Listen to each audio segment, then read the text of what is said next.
Shalom, puji Tuhan kita boleh ada lagi di hari ini, di minggu pertama, di awal bulan Mei. Mari kita berdoa untuk merenungkan firman Tuhan.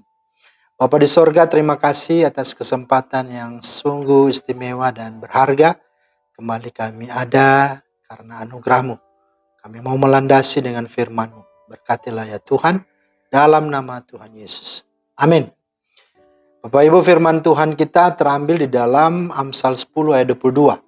Berkat Tuhanlah yang menjadikan kita kaya, susah payah tidak akan menambahinya. Itulah firman Tuhan yang menjadi dasar renungan kita pada hari ini. Tema kita adalah Tuhanlah yang memberkati. Nah Bapak Ibu, bagi Tuhan memberkati adalah hal yang mudah dan sederhana. Namun bagi kita memperoleh berkat Tuhan tidaklah semudah membalikan telapak tangan. Karena Tuhan juga tidak asal-asalan mencurahkan berkat-Nya kepada siapapun. Nah bagi Tuhan orang yang diberkati menurut Mazmur 24 ayat 4-5 adalah orang yang bersih tangannya, yang murni hatinya, yang tidak menyerahkan dirinya kepada penipuan, dan yang tidak bersumpah palsu. Dialah yang akan menerima berkat dari Tuhan dan keadilan dari Allah yang menyelamatkan dia. Nah Tuhan perlu menguji dan memproses kita apakah kita sudah layak dan siap untuk menerima berkat dan kelimpahannya. Sebab jika kita sendiri belum siap dan belum layak, maka berkat dan kelimpahan yang diberikan Tuhan kepada kita, justru itu akan bisa menjadi blunder atau bumerang bagi kita. Fakta membuktikan bahwa ada banyak orang yang mengalami kejatuhan iman dan kemudian meninggalkan Tuhan, justru bukan dalam keadaan mereka berkekurangan. Justru mereka ada dalam keadaan atau dalam posisi berkelimpahan berkat.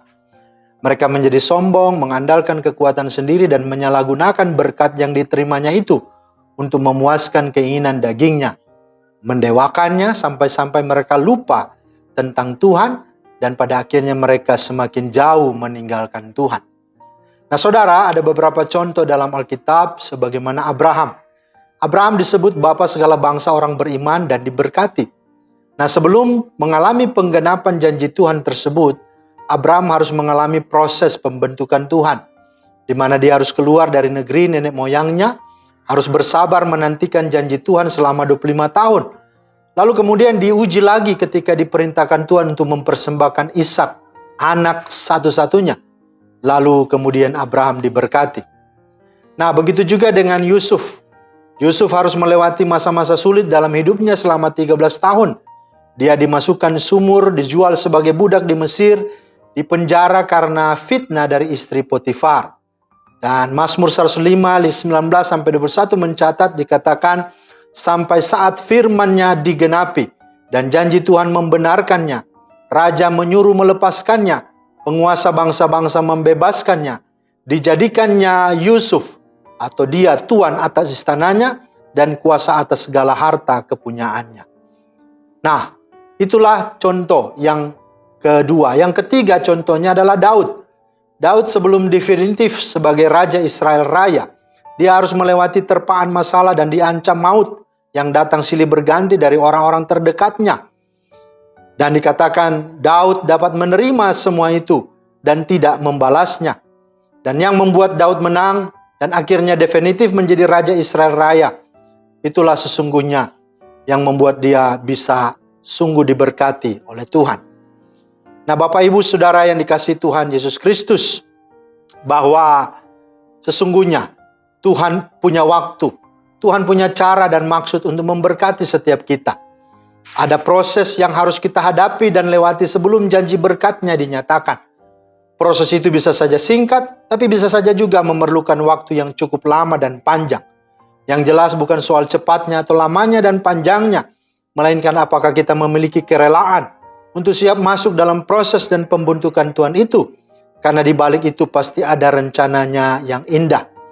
Ingat sebagaimana nats pembacaan kita hari ini, Amsal 10:22 berkata bahwa berkat Tuhanlah yang menjadikan kita kaya, susah payah tidak akan menambahinya. Dan ini ditegaskan lagi dalam Mazmur 127 ayat 2.